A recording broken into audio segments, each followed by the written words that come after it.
नमस्कार दोस्तों, एक बार फिर से आप सभी का बहुत बहुत स्वागत है। उम्मीद करता हूँ आप सब बहुत अच्छे होंगे। निश्चित तौर पर आपने यस्टरडे जो न्यूज़पेपर में कटिंग वायरल हुई जो छपी थी उसको आपने निश्चित तौर पर पढ़ लिया होगा। अगर आपने वो नहीं पढ़ी है न्यूज़ तो उसको मैंने अपने टेलीग्राम पर कल ही जो है शेयर कर दिया था। आप उसको वहाँ से पढ़ सकते हैं। उसको जो है उसमें क्या कहा गया आप देख सकते हैं। बेसिकली उसमें एक याचिका करता है जो दीपक राणा नाम से, उन्होंने जो है याचिका डाली है इलाहाबाद हाई कोर्ट में। किस चीज़ को लेके? आंसर की को लेके, ठीक है। और उन्होंने जो याचिका डाली है आंसर की को लेके, दरअसल आप जानते हैं लगभग 25 सवाल जो है कैंसिल निरस्त किए गए थे, ठीक है। तो इसी के संदर्भ में उन्होंने याचिका डाली है इलाहाबाद हाई कोर्ट में। अब बच्चों के बहुत ज़्यादा मेरे पास फ़ोन कॉल हैं कि सर क्या आप मेरा जो DVPST है या मेडिकल है, क्या ये अब भर्ती डिले हो जाएगी, ठीक है। इससे जो है बच्चे बहुत ज़्यादा परेशान हो गए, विचलित हो गए हैं। तो इसी को लेकर हम डिस्कशन करना चाहेंगे। देखिए, ध्यान रखेंगे ये जो है इलाहाबाद हाई कोर्ट ने 2 हफ्ते का समय दिया है, ठीक है, आपके भर्ती बोर्ड को यानी उत्तर प्रदेश पुलिस भर्ती बोर्ड को, और उत्तर प्रदेश की सरकार को 2 हफ्ते का समय दिया है। इस 2 हफ्ते के बाद उनको जो है 3 जनवरी को उनको सुनवाई होगी इस चीज़ को लेके। 3 जनवरी को ये जो है वहाँ पर हाई कोर्ट में इसकी हियरिंग की जाएगी। ध्यान रखेंगे, पहली बात। दूसरी बात, जो बच्चे ये सोचने लगे हैं कि अब जो ये परीक्षा आगे पोस्टपोन हो जाएगी DVPST मेडिकल इन सारी चीज़ों को लेके, तो मैं आपको एक बार फिर से यहाँ पर सचेत करना चाहूँगा कि आपका जो प्रोसेस है वो चलता रहेगा। उसमें किसी भी प्रकार की आपको देरी नहीं देखने को मिलेगी। 22 दिसंबर से आपका जो DVPST वो प्रारंभ हो रहा है, ठीक है। 1-2 दिन में आपका जो है एडमिट कार्ड जारी कर दिया जाएगा, ठीक है। उस एडमिट कार्ड के साथ साथ आपकी DV चेकलिस्ट, और अगर आपके पास एप्लीकेशन फॉर्म नहीं है, खो गया, तो उसको आप भी डाउनलोड कर पाएंगे। ये सारी चीज़ें आपकी प्रारंभ हो जाएंगी। ध्यान रखेंगे ये पहली बार नहीं है कि जो कोई भर्ती जो है हाई कोर्ट या कोर्ट गई है, ठीक है।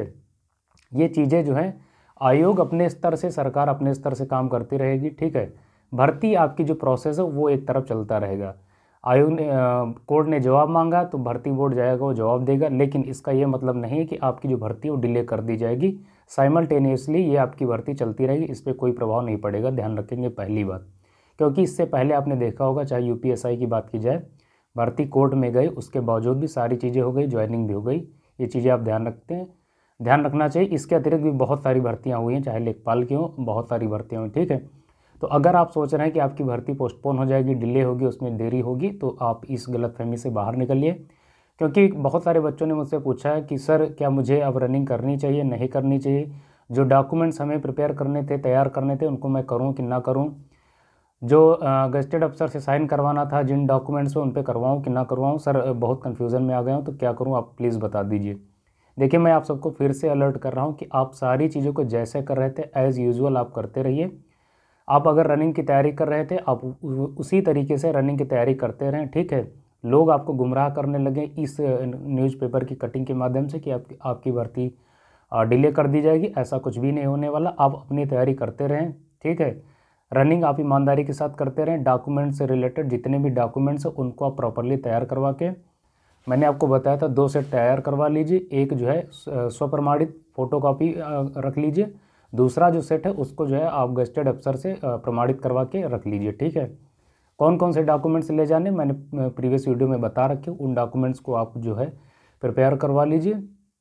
और मैंने टेलीग्राम पे कल एक पिक भी शेयर की थी जिसमें उसमें शॉर्ट में लिखा है कौन कौन से डॉक्यूमेंट्स आपको ले जाने हैं, तो वहाँ से आप उसको एक्सेस कर सकते हैं। प्लस मेडिकल से रिलेटेड जितनी भी चीज़ें आपकी वहाँ पर एग्जामिन करी जाती है उनकी पिक भी मैंने टेलीग्राम पे शेयर की है, वहाँ पर उनको आप एक्सेस कर सकते हैं। कुल मिलाकर कहने का मतलब यही है कि आप अपनी तैयारी को कंटिन्यू रखिए। इस न्यूज़पेपर की कटिंग से आपका कोई लेना देना नहीं, आप तनाव में ना रहें। आपकी भर्ती एज यूजुअल उस जिस प्रकार होनी थी उसी प्रकार कंडक्ट करवाई जाएगी, उस पर कोई प्रभाव नहीं पड़ेगा, ठीक है। ये ध्यान रखेंगे। रनिंग बहुत अच्छे से शुरू कर दीजिए। अगर अभी भी आप नहीं कर रहे हैं, आप इंतजार कर रहे थे कि DVPST की बात करेंगे, तो ये गलतफहमी है, गलत स्ट्रेटजी है। आप प्रारंभ कर दीजिए ईमानदारी के साथ। मैंने कल भी यही बताया था कि जो बॉयज़ है कम से कम डेली 30 मिनट रनिंग करें, और जो गर्ल्स हैं कम से कम उनको प्रयास करना चाहिए कि 17 से 18 मिनट या वो 3 किलोमीटर की डिस्टेंस कवर करने का प्रयास ज़रूर करें। इसके साथ साथ मैंने जिनको बताया था कि जिनकी जो है चेस्ट नहीं है, अभी भी बहुत सारे बच्चे पूछते हैं कि सर मेरी चेस्ट 78 है या 77 है, क्या करूं। मैंने 2 एक्सरसाइज बताई थी, पुशअप प्लस बटरफ्लाई एक्सरसाइज। और प्रॉपर डाइट के साथ अगर आप करेंगे तो निश्चित तौर पर 10 से 12 दिन में आप प्रॉपर चेस्ट वेस्ट आपकी सारी चीज़ें आ जाएंगी, ठीक है। तो मेरा कहने का मतलब यही था इस वीडियो में, यही मैं आपको बताना चाहता हूँ कि आप अपनी तैयारी को जिस प्रकार कर रहे थे उसी प्रकार करते रहिए, किसी के बहकावे में मत आइए। कुछ नहीं होने वाला, आपकी इस पर कोई प्रभाव नहीं पड़ेगा। ठीक है, लोग गुमराह करने लगे, गुमराह मत होइए, नहीं तो आप ही अपना जो है अपने पैरों पर कुल्हाड़ी मार लेंगे। हाँ, अगर आपका कोई पर्सनल क्वेश्चन है तो आप मुझसे पूछ सकते हैं इंस्टाग्राम पे, टेलीग्राम पे, ठीक है, कमेंट के माध्यम से, डायरेक्ट फ़ोन कॉल पे, जिस प्रकार लाखों बच्चे पूछ रहे हैं उस प्रकार आप भी पूछ सकते हैं। ठीक है, लाखों बच्चे इन द सेंस कि बहुत सारे बच्चे मेरे साथ जुड़े हैं जो डायरेक्टली, जिनको कोई कन्फ्यूज़न होते हैं तो मुझसे डायरेक्टली फ़ोन करके पूछ लेते हैं। ठीक है, तो आप भी पूछ सकते हैं, कोई इसमें इशू नहीं। आज के इस वीडियो को आप सबकी अनुमति से यहीं पर समाप्त करना चाहते हैं। मिलेंगे नए वीडियो में, तब तक के लिए नमस्कार।